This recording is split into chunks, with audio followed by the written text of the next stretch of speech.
안녕하세요. 써니TV 최수장입니다. 지금 이 영상을 시청하시는 분들은 전세 계약을 준비하시는 분들이거나 앞으로 전셋집을 알아보려고 하시는 분들이 많으실 거예요. 네, 요즘 전세 사기 너무 무섭죠? 솔직히 뉴스에 나오는 사기치는 사람들 보면 문서 위조하고 여러 사람 함께 공조하고 저렇게 맘먹고 사기치는데 당하지 않은 사람 누가 있을까라는 생각을 저도 합니다.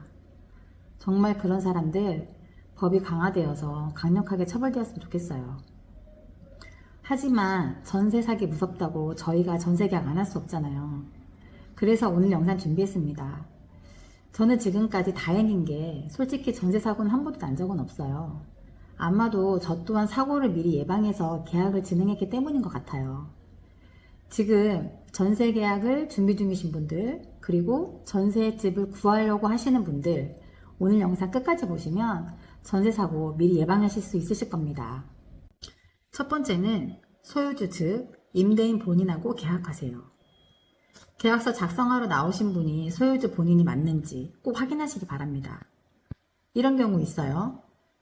등기부 소유주상은 어머니지만 실제적으로 관리하시는 분들이 자녀분들인 경우가 있어요. 또 아니면은 관리하신 분이 따로 계셔서 계약하러 나오실 때 그분들이 오는 경우가 있어요. 하지만 이건 엄밀히 따지면 대리계약이거든요. 본인이 아니잖아요. 그러면 대리계약에 필요한 서류를 전부 받으시고 확인하셔야 됩니다. 현장에서 보면 이렇게 관리하시는 분들이 소유주분 신분증하고 도장만 가지고 나오는 경우가 많아요. 근데 꼭 이럴 때 사고가 터집니다.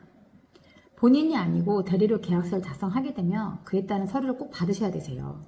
소유주 인감증명이나 대리하는 위임장, 그리고 대리인 신분증, 인적사항 이런 것들 관련 서류를 다 받으시고 확인하시고 계약금이 정말로 소유자 계좌로 입금이 되었는지 통화로도 확인하시기 바랍니다. 두 번째는 무용자 조건의 전세 계약을 하시기 바랍니다. 물론 제가 있는 곳도 아파트 가격이 많이 오른 데에 비해서 전세가가 많이 오르진 않았어요. 그래서 어떤 집은 소액이지만 대출이 있는 경우가 있거든요. 그런데 그 소액이 문제예요. 아파트 가격이 오를 때는 크게 문제되진 않지만 아파트 가격이 떨어질 때는 그 대출이 문제가 될 수도 있어요. 그래서 저는 가능하면 전세는 무용자 조건으로 계약을 추천합니다. 계약할 당시 무용자가 있을 수는 있어요. 하지만 잔금 때 상환하는 조건으로 무용자 조건으로 할 수 있습니다. 저는 손님들에게 약간의 불안 요소를 만들지 말고 그냥 대출 없는 다른 집을 계약하시라고 많이 권하는 편이에요. 결국 피해는 당사자가 보기 때문에 저는 꼭 무용자 집을 계약하시는 게 저는 추천합니다. 세 번째는 전세자금 대출이나 전세보증보험에 가입하는 것을 임대인이 적극 협조한다는 협의가 필요합니다. 이 부분에 대해서 협의를 해주지 않는 집은 절대로 계약을 해서는 안 됩니다. 임대인 본인도 알고 계세요. 전세 사기 때문에 이 부분에 무조건 협의가 필요하다는 것을요. 그런데도 협의가 안 되는 분들은 무엇인가 문제가 있다는 거겠죠? 아무리 집이 예쁘고 좋아 보여도 이 부분에 대해서 협의가 안 되는 임대인하고는 계약하지 마시기 바랍니다. 그리고 이제 네 번째는 위에 언급했던 전세자금 대출이나 아니면은 전세보증보험 가입이 안 되는 물건지가 있어요. 그런 물건은 계약하지 마시기 바랍니다. 전세 대출 같은 경우는 내 신용이 아니라 이 물건에 대해서 대출이 안 되는 경우가 있거든요. 요즘 빌라가 거즘 전세자금 대출이 실행이 안 되죠. 그리고 전세보증보험에도 가입 요건이 있어요. 이 두 가지가 안 되는 물건은 계약하지 않는 것이 전세 사기 예방하는 방법입니다. 그리고 다섯 번째는 임대인의 국세나 지방세, 또 근저당의 이자 체납이 없는지 확인하시기 바랍니다. 다행히 지금은 저희 중개인들도 임대인의 국세나 지방세 체납 여부에 대해서 확인할 수 있어요. 그러니 계약하실 때 임대인을 통해서든지 아니면은 중개인을 통해서든지 이 부분에 대해서 꼭 확인하시기 바랍니다. 그리고 여섯 번째는요. 계약하실 때 꼭 자격증을 소지하고 있는 중개인, 즉 중개인 본인하고도 계약하시기 바랍니다. 간혹 중개보조원들이 소장님의 도장을 가지고 계약하는 경우가 있어요.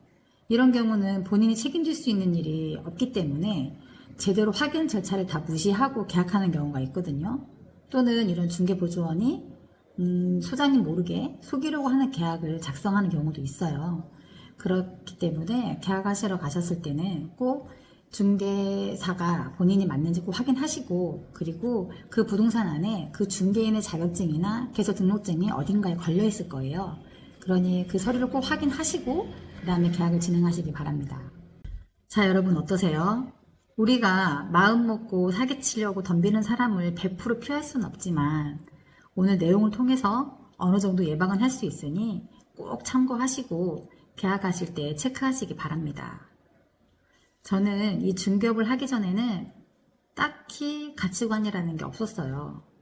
그냥 남들이 하는 만큼 나도 열심히 살면 되겠지라고 그렇게 생각하며 살았는데 제가 이 일을 하면서 정직하자라는 가치관이 생겼습니다. 제가 올해로 부동산을 한 지 이제 10년 차가 되는데요.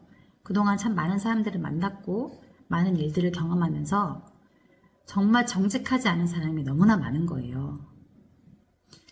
본인들도 근데 알고 계세요. 본인들이 거짓말을 얘기하고 있다는 것을.